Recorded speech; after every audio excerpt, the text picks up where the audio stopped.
Nina, you not trying to help anybody today. Look at you.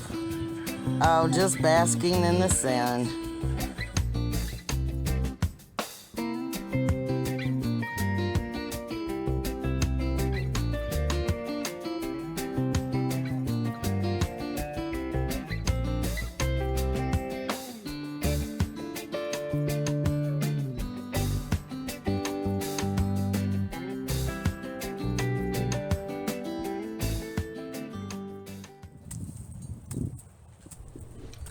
There are pros and cons to tilling your garden, but as a rule of thumb, it is wise for the gardener to know that excessive tilling can break down the natural soil structure and disrupt the nutrients that are naturally occurring in the soil.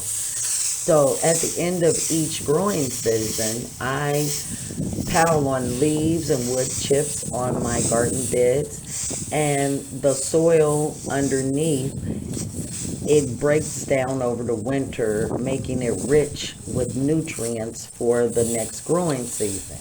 So, and when I get started for the next season, I usually put on at least 3 inches of fresh compost and mix some organic fertilizer in the top 3 inches. So that is what I'm disrupting here in this video. I'm not going underneath where the leaves were the previous season. So that is my quick tip on tilling. Don't overtill your gardens if you want your plants to have the nutrients that occur naturally just by the breaking down of compost over the season. Shalom, family. It's your sister Jay with another segment of Country Living in the City.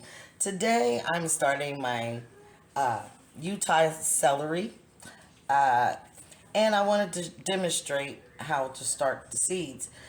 Celery is a little tricky, and it's not, you don't plant it the same way that you do other vegetables. Most of the time, when you have a cell filled with soil, you would put the seeds in and bury them. Well, the problem with that is that that's not, celery needs sunlight to germinate. So you're literally are just going to fill up a cell with a good rich compost. That's compost and manure mix. And that's what I usually start my seeds with, of course, with sand and everything.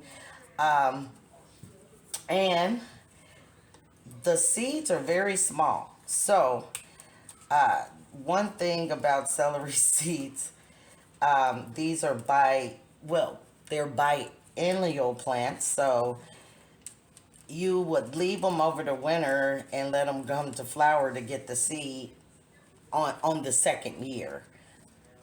But let's see. I want to show you how small these seeds are.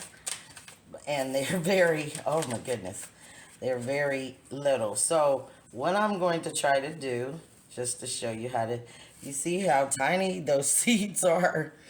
I'm going to carefully try to take, because you don't want to damage the seed, I'm going to try to put at least 3 or 4, or just sprinkle a few of them here on top here.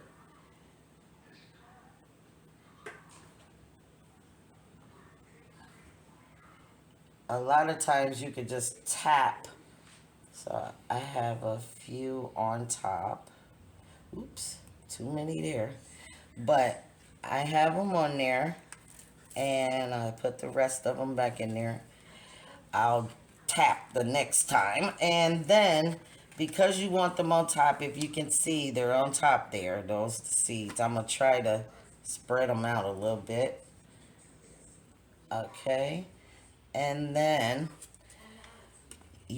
cause like I said, they need sunlight to germinate. You don't want to, you want to either put a very thin layer of compost, but I'm going to put my friendly neighborhood sand on top, because sand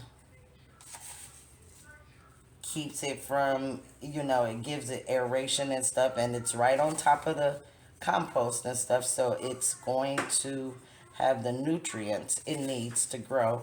But I'm just barely covering it because literally these seeds grow on top of the soil. And the way celery grows, the roots literally dig into the ground.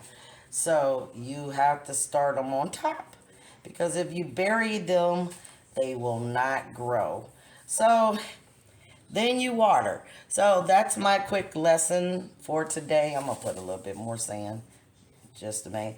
And you want to make sure they keep moisture and everything. And you want to start them on the inside at least 6 to 8 weeks before you put them out. Now,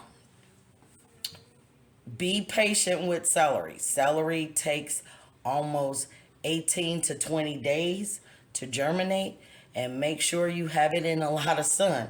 So I'm going to have to I'm going to probably only make 3 of these, but I'm going to put these in my my windowsill because, like I told you guys before, I have horrible light in this house. So, but that is all I have for today.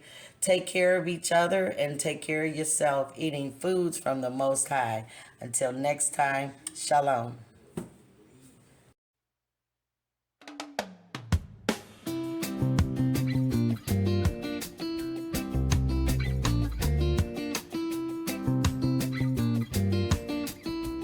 Shalom, family.